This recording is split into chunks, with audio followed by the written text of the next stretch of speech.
July of 1918, Allies pushed through the Western Front. Aided by American troops, French forces pushed the Germans back to the border of Germany. As a result of this, in September of 1918, German generals reported to Kaiser William II that the war could not be won. Elsewhere in the war, the Ottoman Empire requested peace after the Allies charged hard through the Balkans, and Austria-Hungary surrendered to Italians after a major defeat in northern Italy. Austria-Hungary's military collapse caused the entire empire to collapse, breaking into many small nations. German citizens turned against their government and morale in Germany fell. On November 9, 1918, Kaiser William II resigned, and the German Republic was created. In response, the Germans signed an armistice, an agreement to end fighting, on November 11, 1918. On the 11th day of the 11th month, November, at 11 a.m., the remaining soldiers on the Western Front stopped fighting. The fighting had ended, but the struggles were not done. Nearly 10 million soldiers had died, and another 21 million were wounded. 13 million civilians died of disease or starvation, as Europe struggled to put itself back together. Many soldiers died during World War I, but with the peace that came at the end of fighting came the horrible realization that something unthinkable had happened in Armenia, the Armenian Genocide.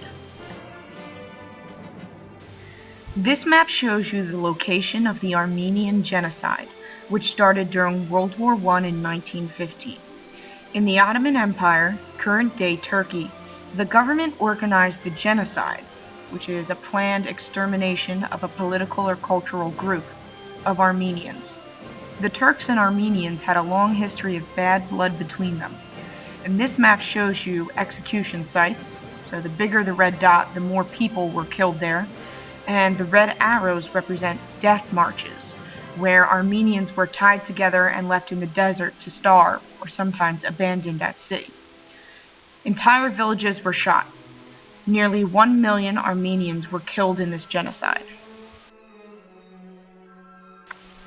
The Armenian Genocide was a preventable tragedy. It was horrible, an atrocity. And yet in a few decades, the Armenian Genocide would pale in comparison to another genocide, this time organized by Adolf Hitler and the Nazi regime of Germany.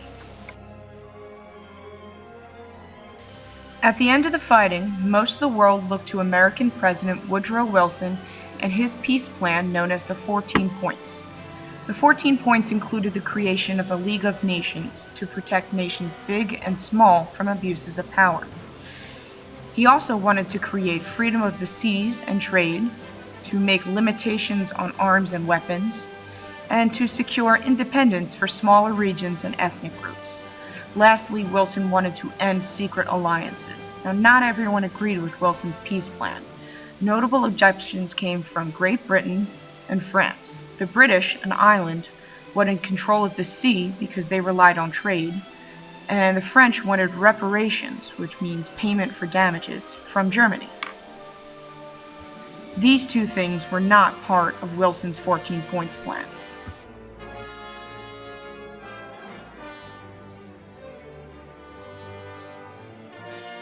President Wilson argued hard for his 14-point peace plan at the Paris Peace Conference, which met in January of 1919 in France, with the goal of establishing a lasting peace in Europe. Representatives from 27 different nations came to the conference, although representatives from Russia and the Central Powers were not invited.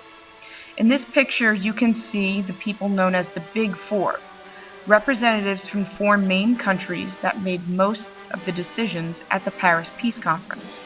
From left to right, you see David Lloyd George, the Prime Minister of Great Britain, Vittorio Orlando, leader of Italy, Georges Clemenceau of France, and Woodrow Wilson, President of the United States.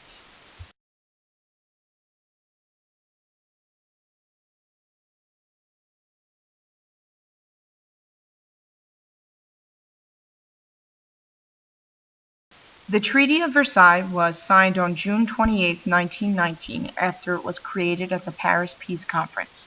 As part of the treaty, Germany had to pay reparations to France and Great Britain.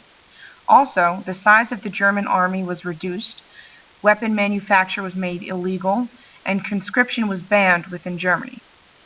Alsace-Lorraine, the disputed territory between Germany and France, was returned to France, and Germany lost control of its overseas colonies, which were divided up among the Allies. Also, the Treaty of Versailles created an independent Poland.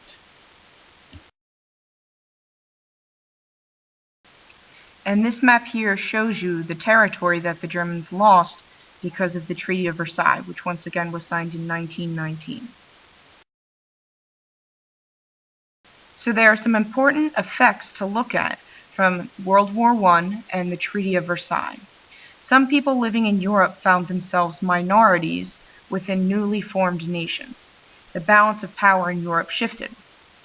Also, German anger towards the Allies would eventually grow and become Nazism 2 decades later with Adolf Hitler's famous Nazi Party. Lastly, soldiers returning from the trenches were traumatized by their experiences in battle, and these men became the lost generation.